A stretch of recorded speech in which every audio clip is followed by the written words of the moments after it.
Ottenere una reazione favorevole è l'obiettivo primario di qualunque discorso e serietà, fervore e sincerità sono elementi utilissimi per riuscirci. E non vale ovviamente solo per i discorsi in pubblico, ma anche per le conversazioni private. 5 efficaci tecniche e 4 curiosità.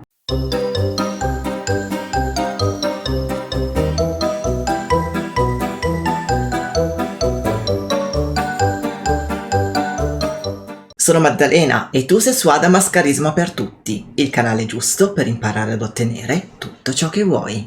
Iscriviti subito al mio canale e clicca sulla campanellina per non perdere i video che pubblicherò ogni lunedì e venerdì alle 13. E ricordati di lasciarmi un like! Sai qual è indubbiamente il modo migliore per riuscire a convincere qualcuno di qualcosa? Pensaci bene. È essere convinti innanzitutto noi di quella cosa. Se non ci credi sinceramente tu, difficilmente poi potrai riuscire a convincere gli altri, perché a livello inconscio si percepirà la discrepanza fra ciò che dici e ciò che in realtà pensi. E ormai dai miei video avrai molto ben imparato che quella discrepanza viene percepita a livello inconscio dai tuoi ascoltatori. E questo attraverso una miriade di indizi. Dopo vai a guardare la playlist dedicata al linguaggio del corpo.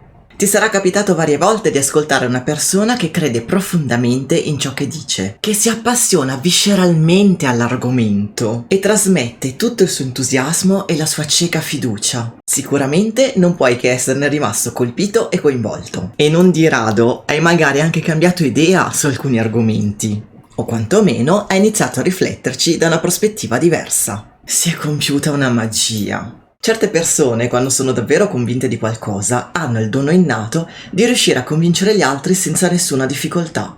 Ma visto che purtroppo non tutti possiedono questa dote innata, sarà meglio forse imparare qualche tecnica da applicare per riuscirci. Ogni idea acquisita dalla mente è considerata vera, sinché non viene messa in dubbio da un'idea che la contraddice. Il percorso è sempre invariabilmente questo, molto lineare. Si tratta dunque di far conservare ai tuoi ascoltatori un atteggiamento mentale positivo. Da numerosi studi è stato dimostrato che per l'oratore veramente efficace è indispensabile all'inizio del proprio discorso ottenere un certo numero di risposte affermative. In questo modo riesce ad orientare i processi psicologici del pubblico in senso positivo. Una curiosità! Per capire meglio questo concetto, pensa ad una palla da biliardo. Se la spingi in una direzione ci vorrà poi una certa forza per farla deviare, ed ancora di più per respingerla nella direzione opposta. Se il tuo pubblico ti segue favorevolmente, è molto probabile che continuerà a farlo. Quando una persona reagisce con un no, tutta la sua mente e tutto il suo corpo sono coinvolti in questa negazione. Tutto il suo organismo, tutte le sue ghiandole, i suoi nervi, i suoi muscoli si ritrovano ad essere in una condizione di rifiuto.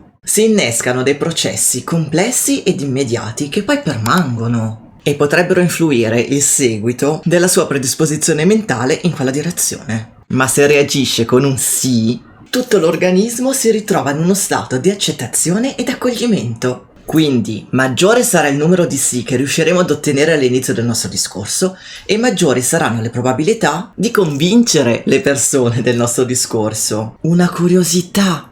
Lincoln affermava che il metodo per esordire e vincere fosse innanzitutto trovare un terreno d'accordo comune.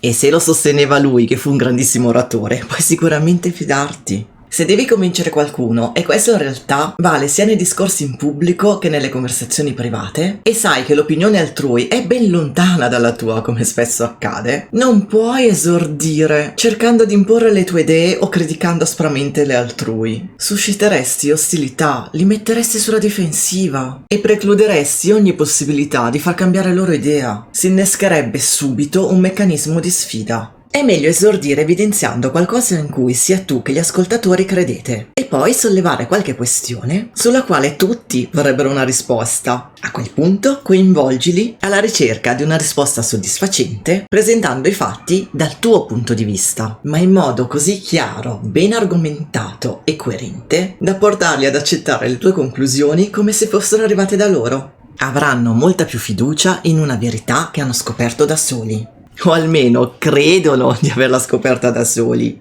Una curiosità! È un po' la stessa tecnica che consigliavano, ma soprattutto utilizzavano, le nonne. Anziché imporre le proprie scelte al marito, è meglio fargli credere di averlo deciso lui. è molto più efficace e non porta a discussioni. A volte capita di cambiare idea su qualcosa in modo molto naturale, senza forzature, senza quasi neanche rendersene conto e senza opporre resistenza. Ma se qualcuno ci accusa di avere torto, ci irrigidiamo immediatamente e molto difficilmente poi cambiamo idea, ostinandoci sulle nostre posizioni. In realtà non sono propriamente le idee a starci così tanto a cuore, quanto piuttosto la nostra autostima che viene minacciata. Perché se abbiamo determinate convinzioni non vogliamo che vengano minate. Darebbero uno scossone troppo forte al nostro essere. Esiste una parola che ha un immenso valore per tutti. È mio.